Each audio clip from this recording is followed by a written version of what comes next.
Hey guys. So I had said during some of the videos that I was doing for the November general tarot readings for each sign that I would probably do a general astrology for November video because there's just so much going on. And I truly believe that when we're informed and we know better, we do better, right? And so why wouldn't we want to know better, right? Hey, let me know who's there if you're watching. I can see that there's somebody watching, but I can't always see the name of the person. So I want this to be live. I want this to be interactive. If you have questions, you can ask. I have lots to go over, and I don't think this is going to be short.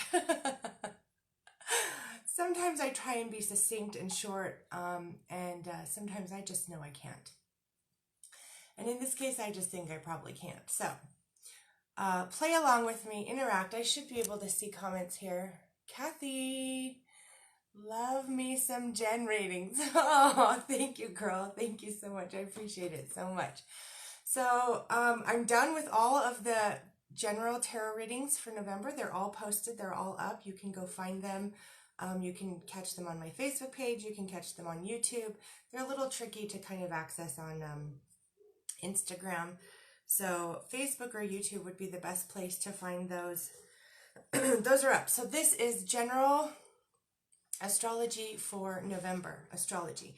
And I know everyone seems to sort of like tarot a little bit more than astrology, but astrology is just so deep in my heart still. It always has been my whole life. So I got to do this, and I have to inform people too, because I truly believe, like I said before, when we know better, we do better.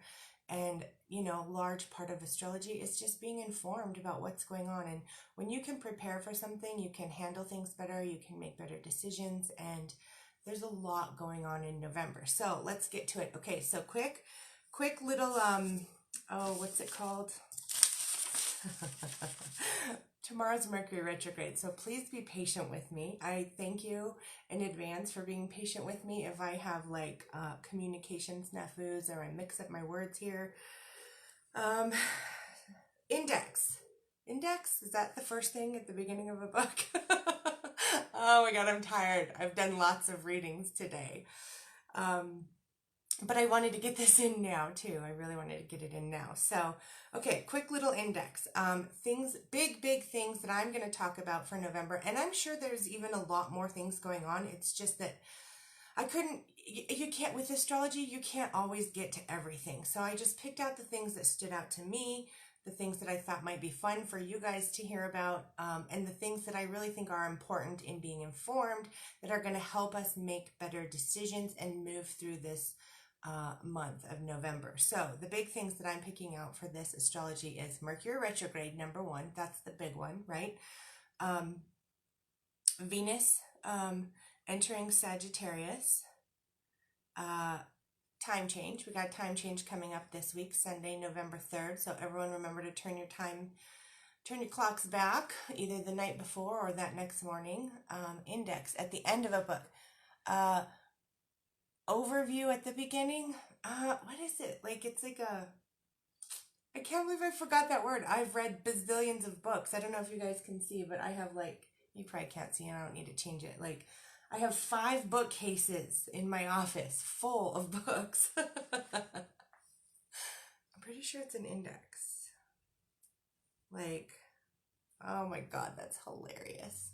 Anyway, you know, this is classic Mercury retrograde kind of stuff. Like, there's going to be little things fall through the cracks. You're going to forget words. You're going to miscommunicate. Things are going to slip up. This is just how it is, right? So when we're informed and we know better, we do better. So, okay, Mercury retrograde. Venus is going into the sign of Sagittarius. We're changing our time.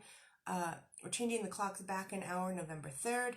Mars is going into the sign of Scorpio. We've got a full moon coming in Taurus, a new moon coming in Sagittarius, and Neptune is going direct.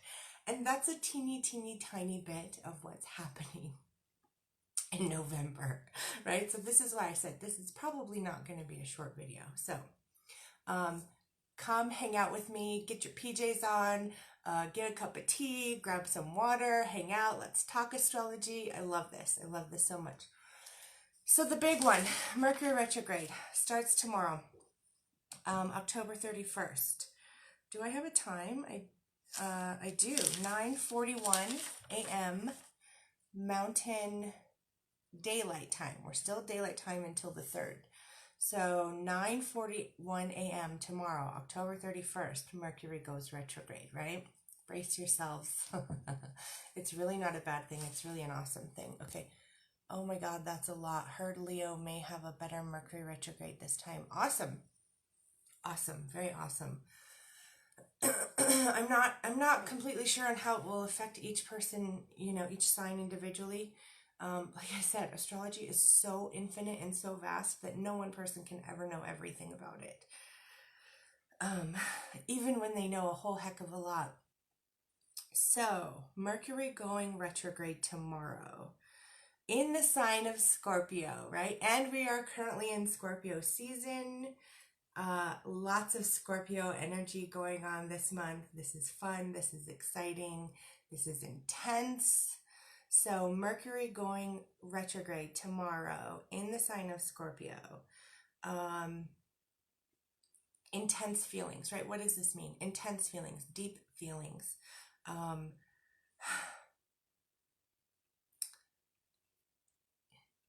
It's as if our lives for a while are going to be like a psychological thriller, possibly. That kind of intensity, right?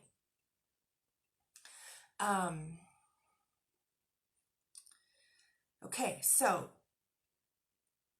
anything that we do during a Mercury retrograde is going to be really good if we do it with something that starts with RE. So we rethink, we reconsider, we revise, we remember, we reorganize, we reconsider, we reprocess, right? Reprocessing is going to be a really big one for this particular Mercury retrograde.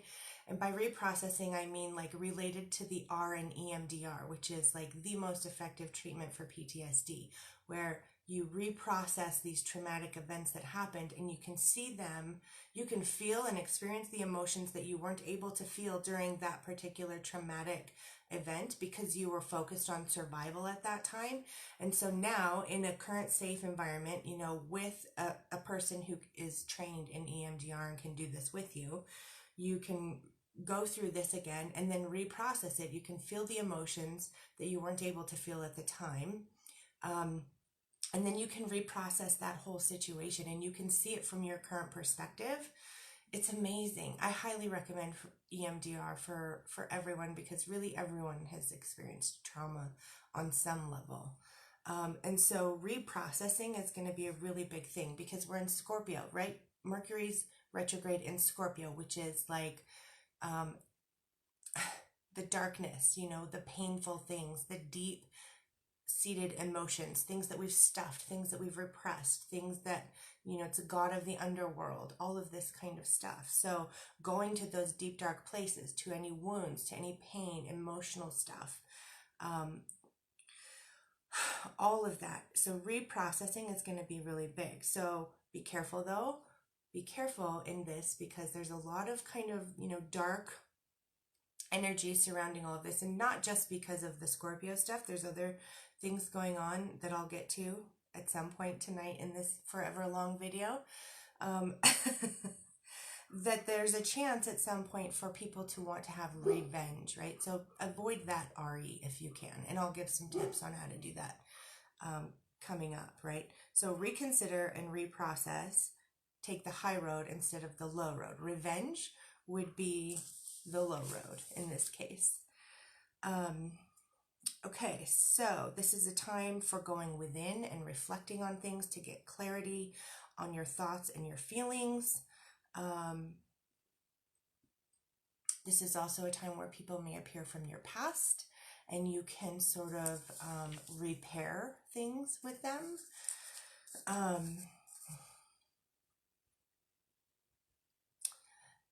And I want to add on that. So it's going to show up differently for different people.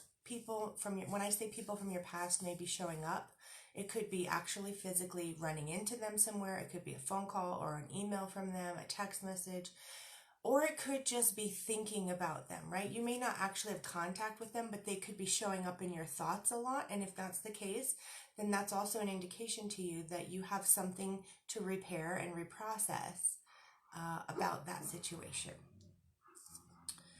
Okay, so tips. These are my tips. Okay, you ready? Tips for surviving Mercury retrograde. In particular, in this particular Mercury retrograde, these are going to be the big things. So Mercury rules communication. So communication slip-ups are going to happen. Travel delays are going to happen. Accidents, things like this. So try not to go too fast. Slow down. Slow down is a big thing. Okay, here's the big one. For travel, this is your biggest travel tip for this particular Mercury retrograde. Pack the most important things in your carry-on. And by that I mean like your phone and your phone charger, right? Especially because of communication snafus and travel snafus. So if your luggage gets lost and your phone and your charger are in there, you cannot communicate. And there will be a delay, and that could cause lots of problems, right? So phones, laptops, tablets, chargers for all of those things. Carry them in your carry-on if you're like traveling by airplane or some way where you may not have your luggage with you. That's a big thing. Here's another one, medications, right? And especially medications that are time sensitive, i.e. birth control, or any other medication that's time sensitive. Carry that in your carry-on if you're traveling, because you don't want to be without something or miss the time that could have serious repercussions if you're without it for a certain amount of time. Expect delays, okay? So give yourself some extra time when you're traveling, whether you're driving or flying or whatever. Give yourself some extra time, because just expect delays and give yourself some extra time. It's better to sit and wait and be patient than to miss your flight or get in an accident or any of that. So accidents kind of increase during Mercury retrograde phases. So be mindful of your surroundings, right? Be mindful of your surroundings, especially while you're driving, because accidents can happen.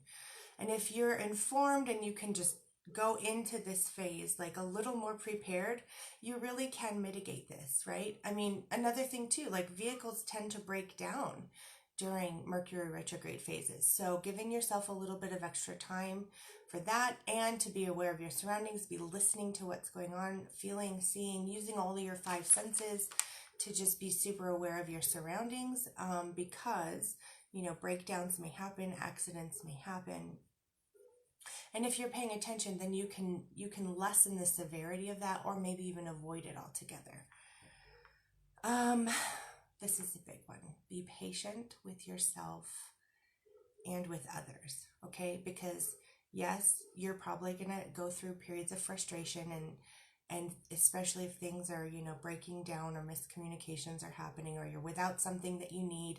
Those are stressful moments, right? So be patient with yourself and with others, because they're all going through it as well. And you can always share all this information with everyone you know. You can share all my videos.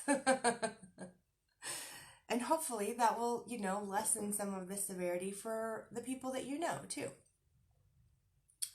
Okay, so I guess that's the overall big stuff about Mercury retrograde. So if you have questions about that, let me know. Next we have, let's see, what's next? Venus. Okay, so November 1st, Venus, the planet, the goddess of love, and romance, is entering the sign of Sagittarius, which means things related to love and romance and beauty are going to have a tone of adventure to them, right? Adventure and exploration and truth-seeking in love and romance. So this is kind of cool. This is exciting. Sagittarius can be exciting in that way, that they're about adventure and exploration and seeking the truth for yourself. So finding out for you what is adventurous in love and romance. Finding out for you what you want to explore in the areas of love and romance, and finding out for you what is true for you in the areas of love and romance. So this is Venus is going to be in Sagittarius, so this is going to be happening from November 1st to November 25th. So pretty much almost the whole month. That's pretty cool. Okay, so then this is a big one. This is a big one. Mars, the god of war,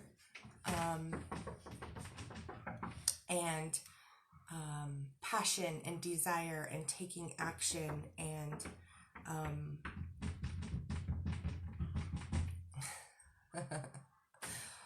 all of these things. Okay, Mars is moving into the sign of Scorpio on November 19th, where it will be until January 3rd. So what does this mean, Mars and Scorpio, right? This is pretty intense energy also. So the Mars in Scorpio indicates strong sexual urges, deep, passionate desires, and taking action on them, okay? Now here's where I was talking about as well. If you get upset with someone during this time frame, there could be a tendency to overreact and become vengeful, right? So especially during the Mercury retrograde phase. So, well, and there's only a couple days of that, but then there's about 10 days after Mercury goes direct where there's like a shadow phase where things are starting to resolve, but there's still some of that Mercury retrograde energy. Luckily, there's not too much of this. So it sounds like romance is coming for you now. Knock, knock, knock. Yes, romance is coming for the entire planet right now, and not just romance, but like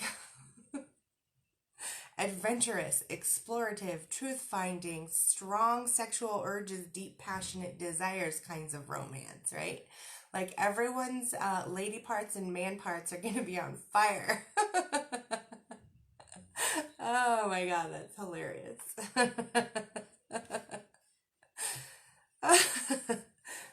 Oh, dear Venus and Mars and Sagittarius and Scorpio. Okay, so if you get upset during this time frame from November 19th to January 3rd, seriously be mindful. Think about how you feel and think about what you need and focus on yourself instead of overreacting and getting angry and vengeful or revengeful, right? So when you know better, you do better. Thanks, Kathy.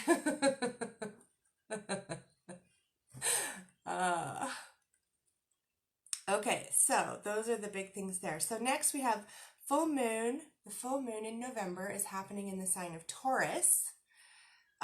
November 12th at 6:34 a.m. Mountain Standard Time. So we will have already changed our clocks back.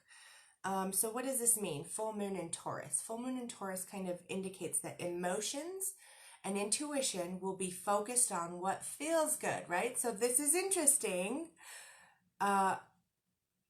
While Venus is in Sagittarius and you are being adventurous and explorative and truth-seeking in love and romance, the full moon in Taurus also gives you an extra boost on an emotional and an intuitive level about paying attention to what feels good. You will be keyed into the earthly pleasures and letting go of things that don't feel good, right? Because a full moon is a time to let go of things. Over that 2-week period, from the full moon to the new moon, it's letting go of things. So over that time frame, from November 12th until November 26th, you'll be letting go of the things that don't feel good to you, which is good. And you'll be exploring and being adventurous. Sorry, y'all. Be exploring and being adventurous in finding out what does feel good. So pack your birth control in your carry-on if you're traveling. Oh my God. Okay, so that brings us to the new moon. So the new moon in Sagittarius happens November 26th at 8:05 a.m. Mountain Standard Time. And what does this mean, right? New moons are a time for creating, for growing things, for manifesting things. After you've just made space from the full moon to the new moon, you've just made a bunch of space and gotten rid of what doesn't feel good, what you no longer need, what no longer serves you. Then you have this empty bowl of life that you get to fill up however you want.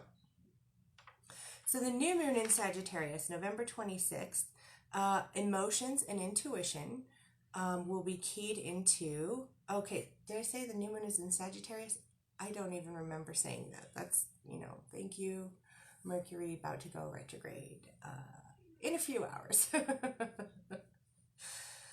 Okay, new moon in Sagittarius. Again, Sagittarius, right? So Venus will be in Sagittarius up until the day before, right? Up until the 25th. So new moon in Sagittarius, emotions and intuition will be keyed into exploration and adventure and seeking what's true and what you desire, and to find out for yourself and then to take action on it, because taking action on it, again, on an emotional and an intuitive level, exploring and adventuring and finding out what's true and what you desire, then taking action on it, because Mars will be in Scorpio at that time. So that's that drive, that's that passion, that's that taking action, that's that conquering, in essence. The new moon will be helping with that as well, and then helping you manifest that, because it's a time of manifestation. So this, like Mars in Scorpio and new moon in Sagittarius, is just so intense and powerful. So if I haven't said it enough times, pack your birth control pills in your carry-on if you are traveling. And then, okay, so maybe this is going a little faster than I thought. And partly too because I haven't got a whole heck of a lot of questions from people. So the last thing is Neptune has been retrograde and will be going direct on November 27th at 5:32 Mountain Standard Time in the sign of Pisces. And Neptune Pisces is ruled by the sign of Neptune. So it's in its own element. This is nice. This is a good thing. So what does Neptune going direct mean? In essence, it's really just like moving forward with your intuition. Again, though, there's this tinge here of... So Neptune can also be related to fantasies, right? So November 27th, Neptune, your intuition and also fantasies and desires and emotions moving forward, also while Mars is in Scorpio, right? With strong sexual urges. So moving forward with fantasies, moving forward with your intuition, moving forward with these things. And no longer, retrograde phase is a time of reflection and going within. And so now this is like taking all of this out into the world and acting on it and moving forward with it. So there can be some tendencies for engaging in like escapist type behaviors with Neptune and in Pisces as well. So here's the thing, like when you need to cope with stress, refer back to those things, those tips on how to survive Mercury retrograde, right? If you need a coping strategy or a coping mechanism, refer back to those tips for how to survive Mercury retrograde. Like, be mindful of your surroundings, all these things. There's a million other things you could do too, but like, listen to your intuition. How do I feel and what do I need? Focus on those things for coping. Reaching out, asking for help when you need it, connecting with people who you trust and you can talk to and who can help you work through things. Having a coach, obviously, is amazing. And I'm always here, right? You can always sign up with me. And we can work long-term as well. You don't have to have just an individual session. If you're really wanting to work through things, then you would sign up with a package with me, a program. So because there's this tendency to revert to escapist type behaviors for coping with stress, addiction type behaviors, right? So for some people, they could revert to like drugs or alcohol or sex. Obviously, that's going to be one of the big ones. In order to sort of escape like the harsh realities of the world, right? And so again, like, yes, all of this is playing out energetically for everybody, but be mindful that you're doing it in a healthy way, right? And not in an escapist way. And if you feel these escapist tendencies coming up within you, then seek help in a healthy way, right? And instead of just reverting back to whatever your addictions are or your coping strategies are that aren't so healthy, like, know that you can follow your intuition, that you can tap into your emotions and how you're feeling and what you need, and then take action on that. And that's a more healthy way to go about it. Okay, so this is another big thing too, and I'm really grateful for this, because all of this is also bringing about the opportunity for all of you to use the wisdom that you have learned, like up until now in your life, right, from your past, at any point in your past, whether it was a week ago or 20 years ago. All of the wisdom that you have gained from all of the lessons that you have learned in your past leading up until now is helping you choose how to do things differently now. Like, you may be presented with similar situations that you've had in the past, and you handled them a certain way and it didn't go well. And now you have the wisdom to know how to do it differently. So employ those strategies, right? Employ that intuition, employ those lessons that you've learned, employ that wisdom. Because when you know better, you do better. And we really have like the opportunity to do better a whole lot in the month of November. Okay, so the big one, I think, is Mercury retrograde. So there's so much going on, and it's all manageable. It really is. It can be manageable. And when it gets unmanageable, that's when you need to take actions to help yourself be able to manage it in a healthy way without reverting back to escapist tendencies or behaviors or addictions. And be kind to yourself, be patient with yourself, and the same for others. Okay, this is how we are going to survive this November. And if you have questions, let me know. You can always send me messages. You can comment here. Share this video so that everyone else is better informed and can do better. And I would love to hear from you. Okay, thanks guys.